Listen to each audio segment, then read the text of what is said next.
Достар, Орал және Атырау қалаларын толықтай су басып кету қаупі бар.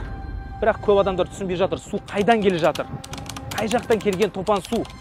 Мен түсіндіре кетейін, толықтай тыңдап шығыңыздар. Бұл су Ресейден келіп жатыр. Ресейде Гуглдан іздесеңіздер болады. Ириклинский водохранилище деген өте үлкен су қоймасы бар. Ол Ресейдегі ең алып су қоймаларына жатады. Оған 8 жыл бойы тоқтамай суды толтырған және жыл сайын толтырып отырады. Ириклинский водохранилищеден шыққан су Урал өзеніне келіп ағызады. Ол Орскқа келеді, Орстан Оренбургқа, Оренбургтан Оралға, Оралдан Атырауға және Атыраудан Каспийге келіп құяды. Яғни Каспий теңізін толтырып отқан өзендердің бірі ол Жайық.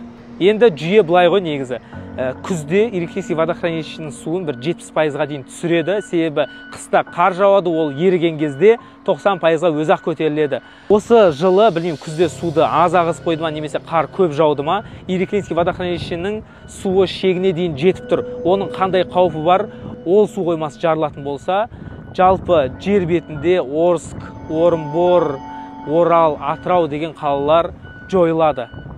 Толықтай су басып алады және өте үлкен адам шығындары болады. Сондықтан да осының алдын алу үшін Ресей суды алдын ала Ириклинский водохранилищеден ағызып жатыр. Бірақ бұрынғыға қарағанда көбірек су ағызылып жатыр. Ол келіп Орскты басып алды. Это не шутки. Уходите сами, забирайте документы. Срочно покинуть свои дома призывают жителей Кургана и Оренбурга. Уровень воды в реках стремительно растет, пик паводка еще впереди. Одан келіп Оренбургты басып алды, ол су Оралға келіп жатыр. Енді жыл сайын ағызатын суға қауіп неде десеңіздер, 1942 жылы Орал қаласын толықтай су басып алған болатын, сол Жайықтың суы. Ол кезде Оралға келген судың деңгейі 9 метр болған. Ал қазір бүгін таңертең Оренбургты басып алған судың деңгейі 11 метр 25 сантиметр. То есть 42 жылғы су тасқыннан да қауіп өте жоғары болып тұр. Сондықтан да бүкіл Қазақстан уайымдап, қала-қаладан, Алматыдан спецтехникалар жіберіп, бүкіл волонтерлар келіп, Орал, Атырау қаласында көмек беріп жатыр. Сондықтан да бауырлар, бей-жай қарамаңыздар.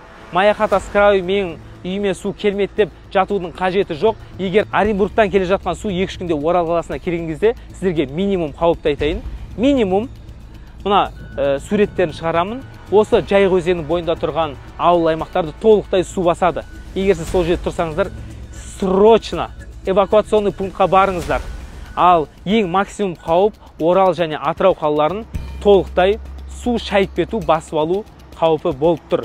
Құлсары қаласын 7 минутта толықтай су басып алды. Енді мұна Ириклинский водохранилищеден келе жатқан су басып алатын болса, одан да тез, одан да жылдам және одан да үлкен ущербпен келуі мүмкін. Сондықтан да бей-жай қарамаңыздар.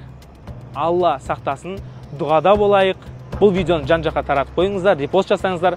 Қандай қауіп келе жатқанын халық білсін.